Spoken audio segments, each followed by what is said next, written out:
Welcome back, guys, gals, and non-binary pals, to the latest episode of Dick Rogers' Space Detective, and we have a very exciting episode for you today.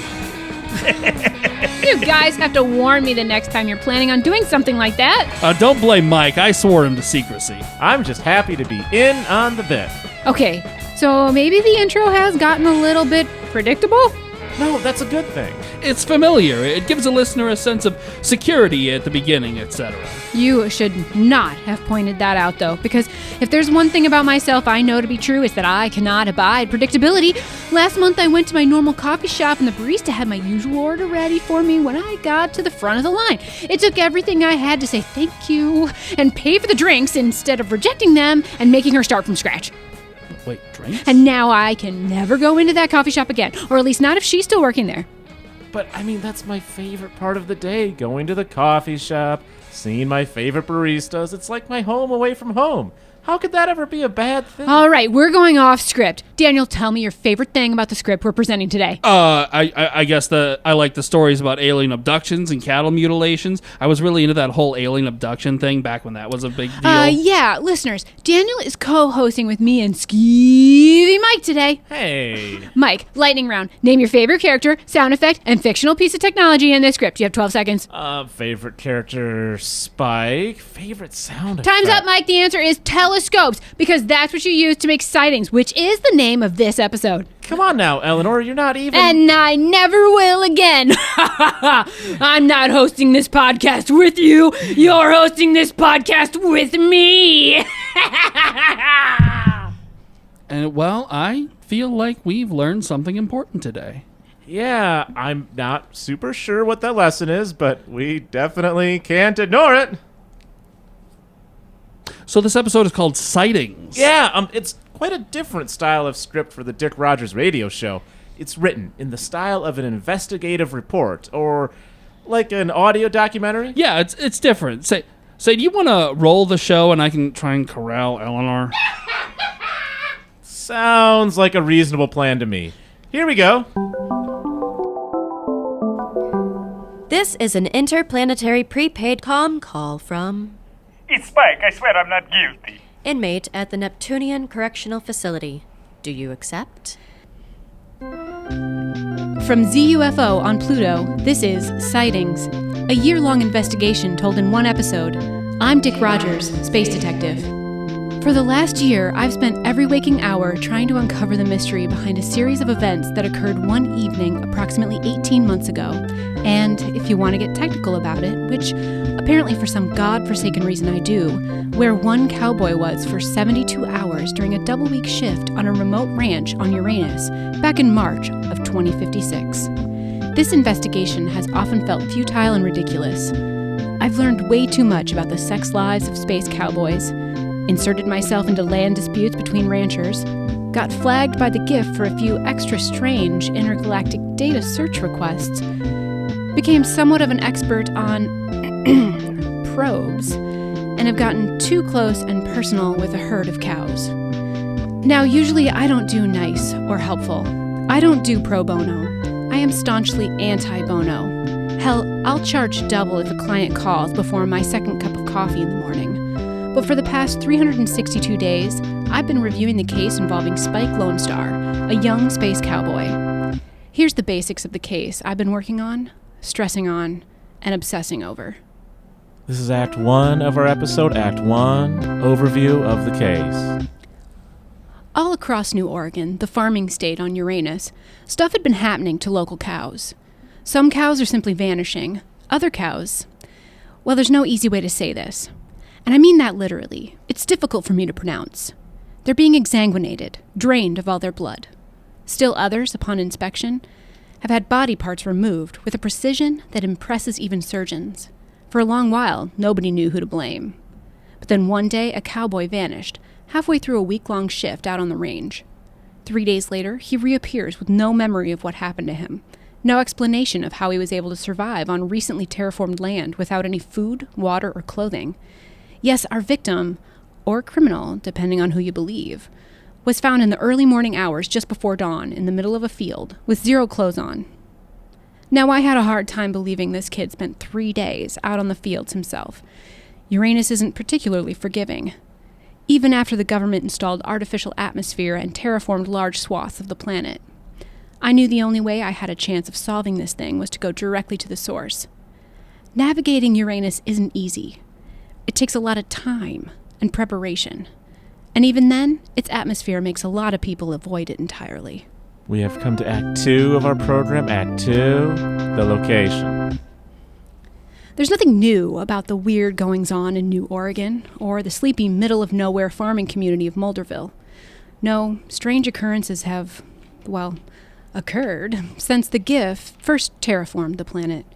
Still, it's a small town, and my arrival has been met with some raised eyebrows. Hello, sir. I'm Dick Rogers, space detective. I'm in town investigating the weird things happening here in Molderville. Can you tell me a little bit about that? What did you say your name was? Dick Rogers. I'm a space detective. Oh, so you're here about that girl whose dad was the inventor, and she went to live in the big mansion at the end of the road where all the things move around and talk, and then we all went in there and almost got killed, and now everything up there's normal? You know, the weather's been real weird around here lately. I mean, hot sauce has been raining from the sky, and meatballs, and I don't know, just lots of weird stuff going around out here. Yeah, they got them noodles just flying right at us. It's a lot to deal with, I tell you. Speaking of weather, we got a tornado come through here that's full of sharks and stuff, and it's like once a year. I swear to God. Did you see the flying salami last week? Now, who'd you say you're looking for? I'm actually here researching a crime committed by someone on this planet. Oh, you talking about that kid that put his wiener in a pie? And then, people got real upset about it. His dad tried to cover it up and didn't know that his mama was trying to put it in the county fair. And a bunch of people just real upset when they found out about it. Is that guy? He was real weird. I don't know.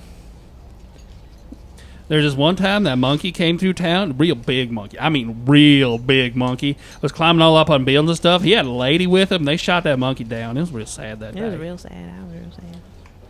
Oh, you mean the research group that was holed up during the winter, and they followed this dog, and I mean later on we went to where they had holed themselves up, and I ain't never seen nothing like what was left over there. It's a government conspiracy. They're using this to cover up the fact that we all know that Uranus is flat. Are you talking about that old circus act that comes to town but once a year? And everyone had a great time, but we all get real inebriated and then don't ever remember how the show ends, and by the time we wake up at noon the next day, they're gone? Oh, the aristocrats? I thought that was the one where we got sucked in the cotton candy and, them kids had to come help us out and they were shooting popcorn everywhere. Wasn't that the one? Oh, with the clowns. Yeah, with the clowns. Are you talking about that guy that shrink raises kids and they have to have a real coming-of-age adventure in their backyard? And they make friends with an ant? While fascinating, in this instance, I'm referring to the exsanguinated cattle. If you ask me, I think the thing that's draining all the blood is that same creature we had over in that really dark lagoon. That was about 60, 70 years ago, but then I think 10 years ago we kind of made a reappearance, and it was more of a love story this time around. I never really followed it. Yeah, the cows just keep falling off of it. I don't know. Oh, the cows. I went to milk one the other day and mustard came out of the udders. You milked those? I hear up down there in Space Mexico, they got this thing here called the chupa thingy, and it drains on them. Chupacabra. Yeah, that thing in there, and it drains them blood on them goats and stuff, and it might be the same thing. I don't know. Man, these exsanguinated cows is a real sad story. Not like the way that my aunt and uncle met. You see, she was a high-powered lawyer who had just had no time for a husband. But then one weekend, she took a trip up to this little town in Vermont, and she bumped into the town's lumberjack who was just happened to be crossing the corner at the same time. Her papers went everywhere. Man, to hear them describe it, it was almost like they met in a really just kind of cute way. Oh, I saw one of them cows They were lying on the street, and all four legs were pointed straight up like a table that was turned upside down. And I swear, there weren't not a drop of blood inside that cow. I know, if they were missing all their blood, weren't they kind of like, squashy? Was somebody trying to make a chair and they just did it wrong? I mean, that's kind of what I figure. I saw one time there was cows stacked on top of each other, like one on top of the other. There had to be like 8 cows tall. I heard the farmer McGee used all the skins to make leather, but at night that leather glows bright green. All right, so I know you're not going to believe this, but just hear me out. Dinosaurs. Millions and millions of years ago, back when dinosaurs were on Earth, they knew the comet was coming, and they built a spacecraft to escape the planet and save themselves, and they landed here on Uranus. And they've been hiding out for years until the gift came along and started colonizing. No. First the cows, then the rest of us. We'll all be dinosaur food sooner or later, and that's all I have to say about that. Thank you for your time. You ever think maybe it's just giant mosquitoes? No, I ain't heard of those cows. Something like this happens about every 23 years or so.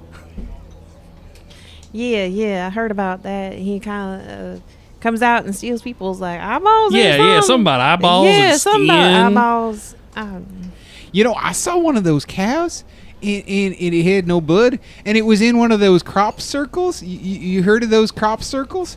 Where there's crops, but then there's this circle in it, where the crops are all pushed down, but they're not pushed down the way they would be if it was just a bunch of cows walking around in a circle. And I don't know why the cows would be walking around in a circle in the first place, but yeah, I saw it. Yeah, I saw them crop circles one time. I tried to follow one of them, and it kept getting more and more trampled down the more I walked. I just kept going around in circles. Did you find one of them goblin kings in there? I heard about them goblin kings. They come and steal your children. You got to go and try and find them. It's real hard because you got to get around the circle, and you just keep going and you going. You got to talk to that worm. Oh yeah, that worm. Yeah, that worm. If you ask me, the weirdest thing about all of this is that we're standing on the surface of Uranus, which don't have a surface. It's a gas giant made of methane, mostly. It's almost like this is just a fictional occurrence, so we can make a bunch of anus jokes. Sir, I'm going to have to ask you to come with me. Why? Right now, come with me. I'm just trying to... Sir, please I'm just stop pointing talking. out the inconsistencies in the system. Ow! What's a cow? Yeah, I'm not actually from Boulderville. I'm from over in Scullyton, and, when I heard about those exsanguinated cows, I thought to myself, man, that is so weird. So weird. I meant it was very weird that all the blood is outside of the cows. It's not supposed to be outside of the cows. It's supposed to be inside the cows. But I thought I could go out there with my bag of equipment and really get into... It was starting to sound like this town could use a whole squadron of space detectives. But I was here for one reason, and one reason only. We have reached Act 3. Act 3, getting to know Spike. The first time I talked to Spike, he issued a challenge. Test the gift's timeline. Call from It's Spike. I swear I'm not guilty. inmate at the Neptunian Correctional Facility. Do you accept? Yeah. Hey, kid. How you holding up?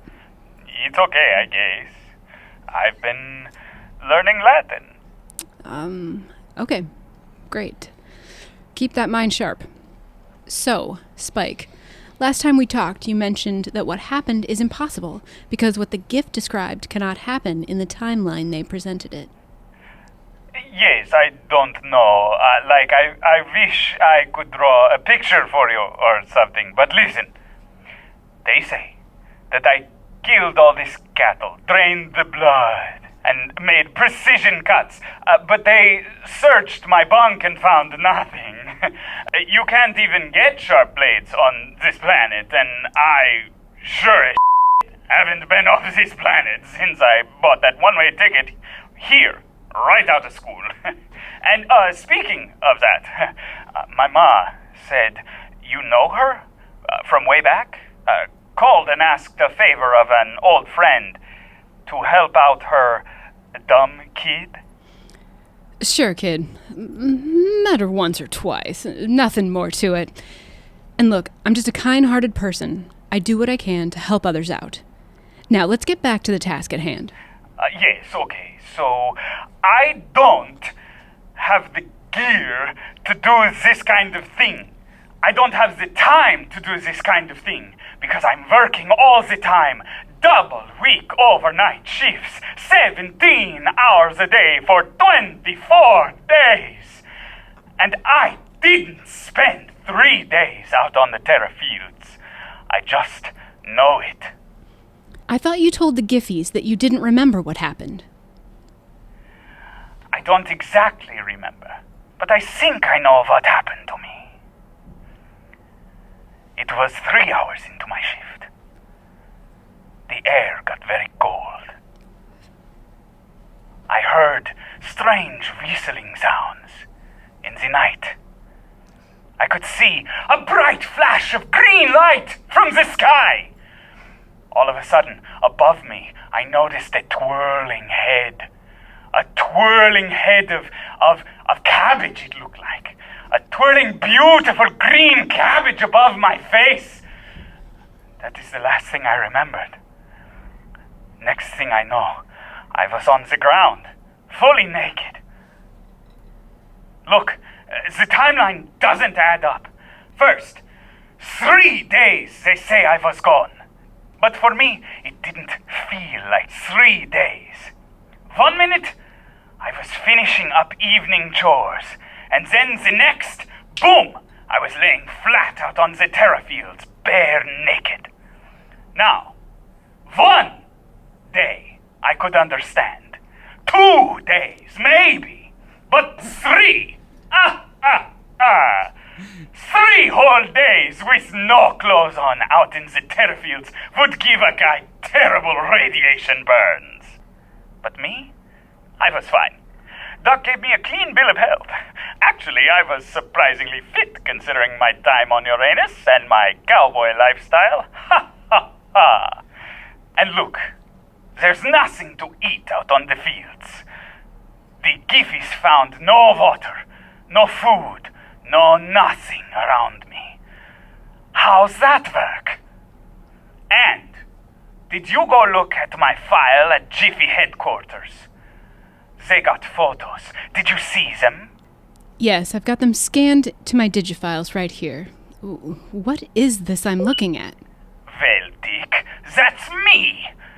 Bit embarrassed to say, but that's my left cheek you're looking at. And that interesting mark, well, the aliens branded me. But this looks totally healed. No way it was only 3 days old. Those aliens must have super rapid healing serum or something, because it was not there before. Can anyone verify you didn't have this brand before last week? I mean, family, your mom, or someone? Look, mister, I don't know about your family, but we're not nudists. And it's been a while since I've gotten spanked. Look, you're just gonna have to believe me. I'm running out of options here. I was just working here for a couple of years to make enough cash to start a nightclub. I've got dreams, you know. When I first landed and unloaded in Uranus station, I thought this place would be my ticket to the big time. But now I'm stuck here in this dank, dark cell, and it just stinks. We have come to Act 4. Act 4. Something doesn't add up. My next goal was to hear the other side of this. As an outsider, I really felt for Spike. But a part of me wondered if his sincerity was all an act. If I was just being suckered into believing him. I had promised his mom I'd help shine some light on this case, but was I too close to this thing to see a clue right in front of me? I knew I had to get input from a local. In fact, the local, who originally accused Spike in the first place. Look, this kid, he ain't what you think. Now, I know Spike's mom real well, but that boy, he's downright weird. Oh, You know Marcia? Oh, yeah. Know Marcia from way back. Always a good time when Marcia's on Uranus. Right. Well, back to the matter of Spike. It's not illegal to be weird. So what other evidence do you have pointing to Spike as the perpetrator of this crime? Well, the kid's always out and about at weird hours.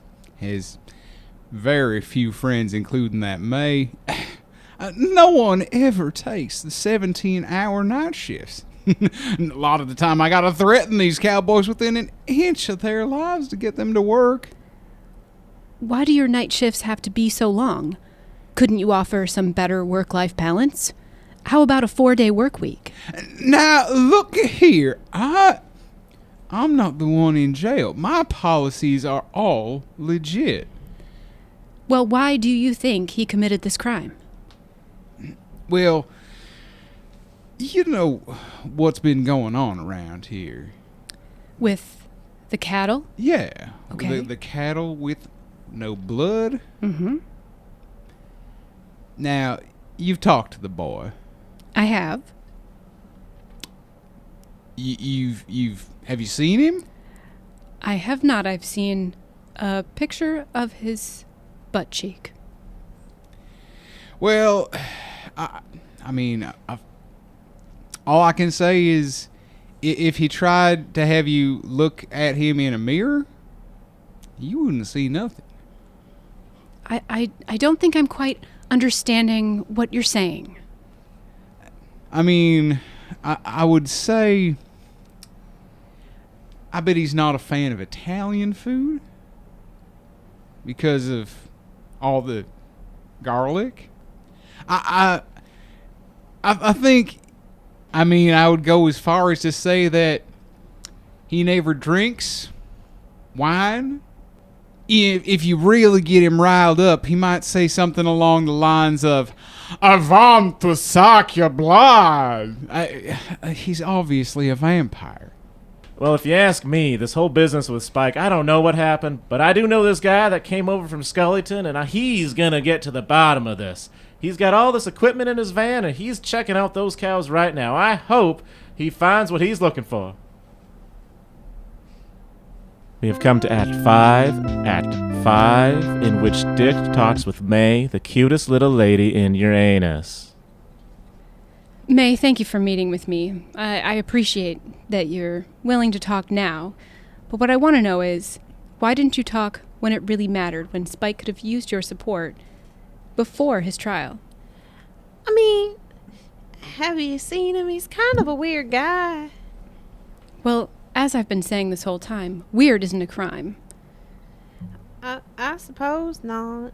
But he's okay and all. There just been some rumors. Like what? I don't want to gossip or anything. May, gossip saves lives. And in this instance, it may save Spike's life. And some cattle. Well, aren't we just gonna eat him anyway? Yes. Well, Spike, we're saving a boy's life here. He has dreams of running his own nightclub. Oh, yeah, okay, well, that's part of the rumor. Look, dreams are good and all, but what some folks have been saying is that a guy who is a bit strange comes to town from who knows where, out of nowhere, takes all the 17-hour night shifts and has big plans to open up a nightclub. You tell me, Dick, what does that sound like to you?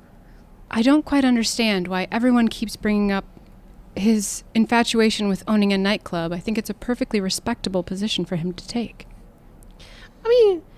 I suppose. It's just, I don't know very many people on Uranus that want to open up some kind of nightclub. I did see him in the light once, and he kind of gets all shiny like a disco ball, and that looks really cool. Maybe that's why. I'm not sure. And when you saw Spike, what time of day was it? I'd say it's probably twilight. We've come to Act 6 of our program, Act 6, Rumors. Trials in Uranus are often quick and end abruptly. Laws based on capitalism and greed drive this planet. The term speedy trial is more of a requirement than a right. So Spike's trial took all of 35 minutes from beginning to end. There were lots of holo recordings of the proceedings, and I've been poring over them since I got my hands on them last week. One section in particular I've been listening to over and over. Chief Officer Perry, you were the first officer to arrive after the Q-Zarb's call came in. Is that correct? That's correct. Officer Perry, please keep this brief. Apologies, Judge. Perry, can you please describe to the court what you saw when you arrived on the scene? I was about 15:07, right before dawn. The terra fields were awash in a hazy blue-green glow that happened just before sunrise. Several cowboys were circling their Hoover horses, looking at a pale white figure, hunched and shivering. I approached and realized the figure was none other than Spike Lone Star. Totally naked except for a bit of cloth wrapped around his midsection. Barely recognized him at first. I offered him an emergency space blanket from my kit, but even though he looked about one shade wave translucent, he said he wasn't cold. The other cowboys are acting iffy, and when I pressed one, finally shared that Spike been missing for about 3 days. And when I asked him about it, he just mumbled that he didn't know. Now, I seen this kid around town, and I know being a cowboy in the fields don't make a man look younger, but this morning he looked aged, long in the tooth. Objection! Witness is not keeping the speedy. I could have finished 4 cases in the time that it took him to say that testimony. Sustained. Officer Perry.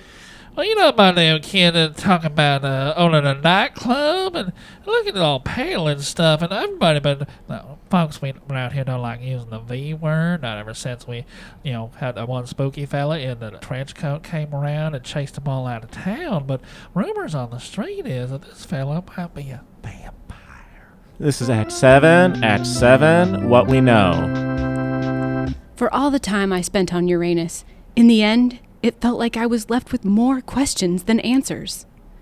I wanted to get one last taste of Uranus at the town's cafe. A taste of Uranus. Sitting here with the number 2 special and a Muggle Brown, I was pondering how I would ever explain. Hey, are you that Dick Rogers fella that was interviewing everyone around town? Yes, I've been investigating this case for almost a year now. Well, good thing I ran into you before you could leave town. I've actually got some footage on my security cameras that explains this whole business. Exsanguinated cows and all. Come with me. Really? You've got it all on tape? Sure, it's all here in the back office. I'll show you everything I have. Since it's not like you're going to have time to spread this around. What? My name is Sandy, and my mom owns Taste of Uranus, the coffee shop in Molderville. She made me clean under the counter, and I found this old digi-recorder filled with this detective's voice notes. It took a while to find the right connections for this old tech, but I finally filtered the recordings and wanted to post it for all of you true crime aficionados. Anyone heard of this old crime? Let me know your thoughts. I'm still trying to find out if Spike ever did get out of that cell. Okay, so we're gonna get into the outro. You ready? Yeah, I think I've got it out of my system. We're rolling. Start whenever you're ready. Oh. Well, that was definitely not just another adventure of Dick Rogers, Space Detective, was it? No, it was a serious change of pace. Speaking of changes of pace... Wait. No, sorry. I actually wanted to apologize for what happened in the intro to this episode. I have, as implied, been trying to find another coffee shop I like as much as the one I used to go to. And I went to 3 different places, ordered all 3 of my normal drinks at each one, and drank all 9 drinks. Woo! It's good to get that off my chest. Wait, 3 normal drinks? 9 drinks? I'll admit it, I'm a bit of a drink goblin. I'll say. And? But that's no excuse for the way I torpedoed the intro to this episode. I'm sorry that I went off the deep end and for how I treated you two. You were making a simple joke and I overreacted. Yes, and? Oh, yeah, I'm sorry for calling you Skeevy Mike. And? No, I was joking that time. Thanks for the apology. So what was your favorite sound effect and fictional technology? Oh, the zipper was definitely my favorite sound effect. Zzz. As far as the favorite fictional technology, man, There's just so many to choose from. I know what you mean. I've always wanted my very own flying saucer. 9 drinks. If I'm being totally honest, I ran out before because I literally did not know if I would make it to the bathroom in time. And?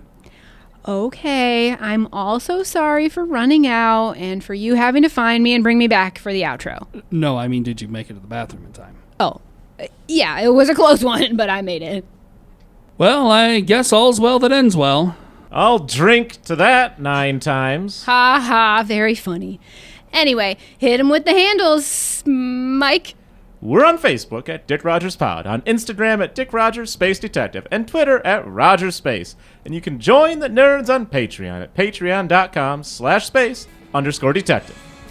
I think we all know the next part. And make sure to join us for your next Dick appointment. Same space time, same space place. This episode's nerds are Angela Ventris as Eleanor, Dick Rogers, and Uranian citizens. Logan Wright as Daniel, Officer Perry, and Uranian citizens. Michael Storm as Mike Nutley, act announcer, farmer, lawyer, and Uranian citizens. Andrea Lang as automated operator, judge, Sandy, and Uranian citizens. Jacob Herman as Spike and Uranian citizens. Nicholas Johnson as rancher and Uranian citizens. And Brittany Stone as May, cafe owner, and Uranian citizens.